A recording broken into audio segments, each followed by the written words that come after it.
Berenice by Edgar Allan Poe. Misery is manifold. The wretchedness of earth is multiform. Overreaching the wide horizon as the rainbow, its hues are as various as the hues of that arch, as distinct too, yet as intimately blended. Overreaching the wide horizon as the rainbow, how is it that from beauty I have derived a type of unloveliness, from the covenant of peace a simile of sorrow? But as in ethics, evil is a consequence of good, so in fact out of joy is sorrow born. Either the memory of past bliss is the anguish of today, or the agonies which are have their origin in the ecstasies which might have been. My baptismal name is Aegeus. That of my family I will not mention. Yet there are no towers in the land more time-honored than my gloomy gray hereditary halls. Our line has been called a race of visionaries, and in many striking particulars, in the character of the family mansion, in the frescoes of the chief saloon, in the tapestries of the dormitories, in the chiseling of some buttresses in the armory, but more especially in the gallery of antique paintings, in the fashion of the library chamber, and lastly, in the very peculiar nature of the library's contents, there is more than sufficient evidence to warrant the belief. The recollections of my earliest years are connected with that chamber, and with its volumes, of which latter I will say no more. Here died my mother. Herein was I born, but it is mere idleness to say that I had not lived before, that the soul has no previous existence. You connive it? Let us not argue the matter. Convinced myself, I seek not to convince. There is, however, a remembrance of aerial forms, of spiritual and meaning eyes, of sounds, musical yet sad, a remembrance which will not be excluded, a memory like a shadow, vague, variable, indefinite, unsteady, and like a shadow, too, in the impossibility of my getting rid of it, while the sunlight of my reason shall exist. In that chamber was I born, thus awaking from the long night of what seemed but was not nonentity, at once into the very regions of fairyland, into a palace of imagination, into the wild dominions of monastic thought and erudition. It is not singular that I gazed around me with a startled and ardent eye, that I loitered away my boyhood in books and dissipated my youth in reverie. But it is singular that as years rolled away, and the noon of manhood found me still in the mansion of my fathers, it is wonderful what stagnation there fell upon the springs of my life, wonderful how total an inversion took place in the character of my commonest thought. The realities of the world affected me as visions, and as visions only, while the wild ideas of the land of dreams became, in turn, not the material of my everyday existence, but in very deed that existence utterly and solely in itself. Berenice and I were cousins, and we grew up together in my paternal halls. Yet differently we grew. I ill of health and buried in gloom. She agile, graceful, and overflowing with energy. Hers the ramble on the hillside. Mine the studies of the cloister. I living within my own heart and addicted body and soul to the most intense and painful meditation.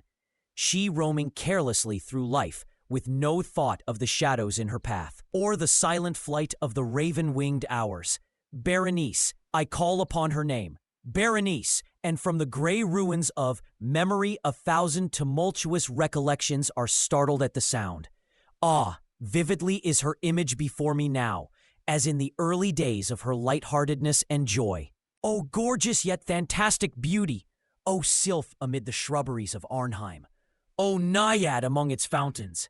And then all is mystery and terror, and a tale which should not be told. Disease, a fatal disease, fell like the simoom upon her frame, and even while I gazed upon her, the spirit of change swept over her, pervading her mind, her habits, and her character, and in a manner the most subtle and terrible, disturbing even the identity of her person. Alas, the destroyer came and went, and the victim, where was she? I knew her not, or knew her no longer as Berenice.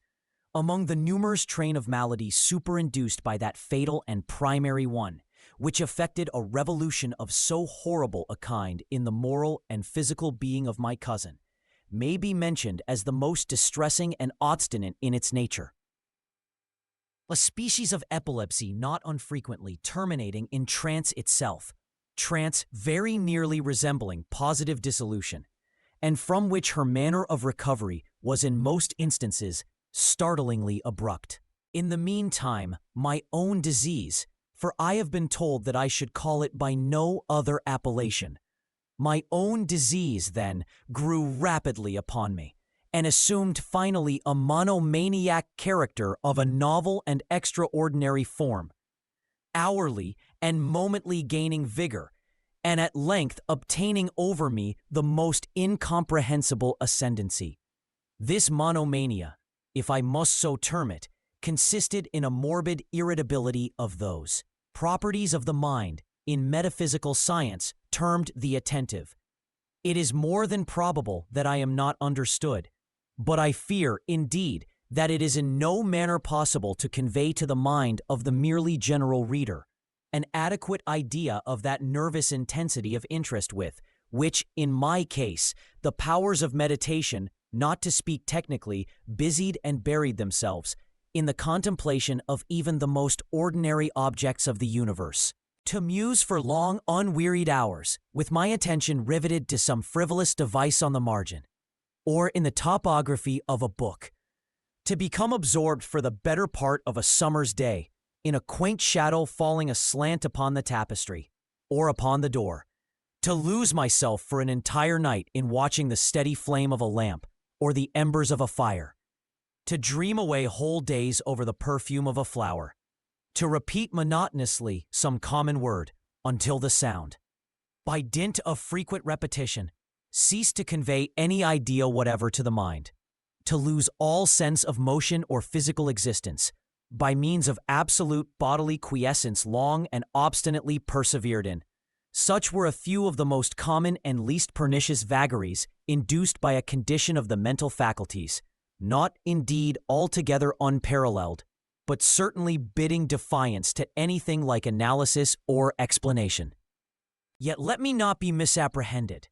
The undue earnest and morbid attention thus excited by objects in their own nature frivolous must not be confounded in character with that ruminating propensity common to all mankind, and more especially indulged in by persons of ardent imagination. It was not even, as might be at first supposed, an extreme condition or exaggeration of such propensity, but primarily and essentially distinct and different. In the one instance, the dreamer or enthusiast, being interested by an object usually not frivolous, imperceptibly loses sight of this object in a wilderness of deductions and suggestions issuing therefrom, until, at the conclusion of a daydream often replete with luxury, he finds the incitamentum or first cause of his musings entirely vanished and forgotten. In my case, the primary object was invariably frivolous, although assuming, through the medium of my distempered vision, a refracted and unreal importance. Few deductions, if any, were made, and those few pertinaciously returning in upon the original object as a center. The meditations were never pleasurable, and at the termination of the reverie, the first cause, so far from being out of sight, had attained that supernaturally exaggerated interest which was the prevailing feature of the disease. In a word, the powers of mind more particularly exercised were, with me, as I have said before, the attentive, and are, with the daydreamer, the speculative. My books at this epoch, if they did not actually serve to irritate the disorder, partook, it will be perceived, largely, in their imaginative and inconsequential nature, of the characteristic qualities of the disorder itself. I well remember, among others, the treatise of the noble Italian Coelius Secundus, Curio de Amplitudine Beati Regni Dei, St. Austin's great work, The City of God, and Tertullian de Carni Christi, in which the paradoxical sentence, mortuus est de filius, credible est quia ineptum est, et sepultus resurrexit, certum est quia impossible est, occupied my undivided time, for many weeks of laborious and fruitless investigation. Thus it will appear that, shaken from its balance only by trivial things, my reason bore resemblance to that ocean crag spoken of by Ptolemy Hephaestion, which steadily resisting the attacks of human violence and the fiercer fury of the waters and the winds, trembled only to the touch of the flower called asphodel. And although, to a careless thinker, it might appear a matter beyond doubt that the alteration produced by her unhappy malady in the moral condition of Berenice would afford me many objects for the exercise of that intense and abnormal meditation whose nature I have been at some trouble in explaining, yet such was not in any degree the case. In the lucid intervals of my infirmity, her calamity indeed gave me pain, and, taking deeply to heart that total wreck of her fair and gentle life, I did not fall to ponder frequently and bitterly upon the wonder-working means by which so strange a revolution had been so suddenly brought to pass. But these reflections partook not of the idiosyncrasy of my disease, and were such as would have occurred, under similar circumstances, to the ordinary mass of mankind. True to its own character, my disorder reveled in the less important but more startling changes wrought in the physical frame of Berenice, in the singular and most appalling distortion of her personal identity. During the brightest days of her unparalleled beauty, most surely I had never loved her. In the strange anomaly of my existence, feelings with me had never been of the heart, and my passions always were of the mind. Through the gray of the early morning, among the trellised shadows of the forest at noonday, and in the silence of my library at night, she had flitted by my eyes, and I had seen her, not as the living and breathing Berenice, but as the Berenice of a dream, not as a being of the earth earthy, but as the abstraction of such a being, not as a thing to admire, but to analyze, not as an object of love, but as the theme of the most abstruse, although desultory speculation. And now I shuddered in her presence, and grew pale at her approach. Yet bitterly lamenting her fallen and desolate condition, I called to mind that she had loved me long, and, in an evil moment, I spoke to her of marriage. And at length the period of our nuptials was approaching, when, upon an afternoon in the winter of the year, one of those unseasonably warm, calm, and misty days which are the nurse of the beautiful Halcyon, I sat as I thought alone in the inner apartment of the library. But uplifting my eyes, I saw that Berenice stood before me. For as Jove, during the winter season, gives twice 7 days of warmth, men have called this clement and temperate time the nurse of the beautiful Halcyon, Simonides. Was it my own excited imagination, or the misty influence of the atmosphere, or the uncertain twilight of the chamber, or the gray draperies which fell around her figure, that caused in it so vacillating and indistinct an outline? I could not tell. She spoke no word. Not for worlds could I have uttered a syllable. An icy chill ran through my frame. A sense of insufferable anxiety oppressed me. A consuming curiosity pervaded my soul. And sinking back upon the chair, I remained for some time breathless and motionless, with my eyes riveted upon her person. Alas, its emaciation was excessive, and not one vestige of the former being lurked in any single line of the contour. My burning glances at length fell upon the face.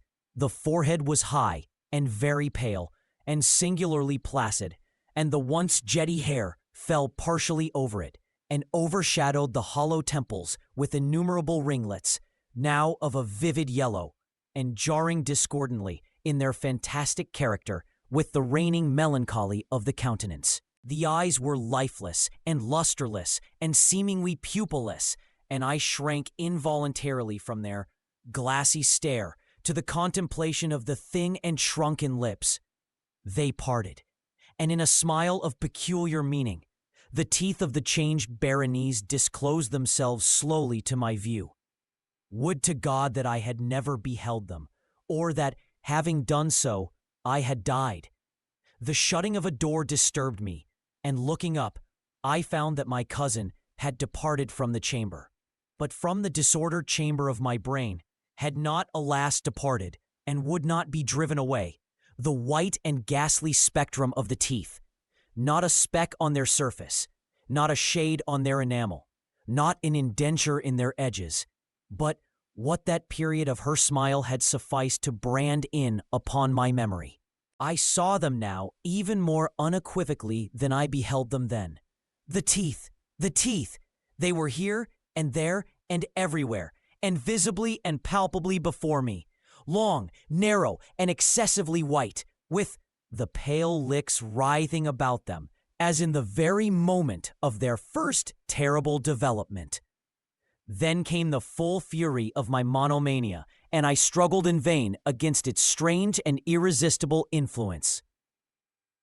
In the multiplied objects of the external world, I had no thoughts but for the teeth. For these I longed with a frenzied desire. All other matters and all different interests became absorbed in their single contemplation. They alone were present to the mental eye, and they, in their sole individuality, became the essence of my mental life. I held them in every light. I turned them in every attitude. I surveyed their characteristics. I dwelt upon their peculiarities. I pondered upon their conformation. I mused upon the alteration in their nature. I shuddered as I assigned to them, in imagination, a sensitive and sentient power, and, even when unassisted by the lips, a capability of moral expression. Of Mademoiselle Sal, it has been well said, que tous ses pas étaient des sentiments, and of Berenice, I more seriously believed que toutes ses dents étaient des idées. Des idées. Ah, here was the idiotic thought that destroyed me. Des idées.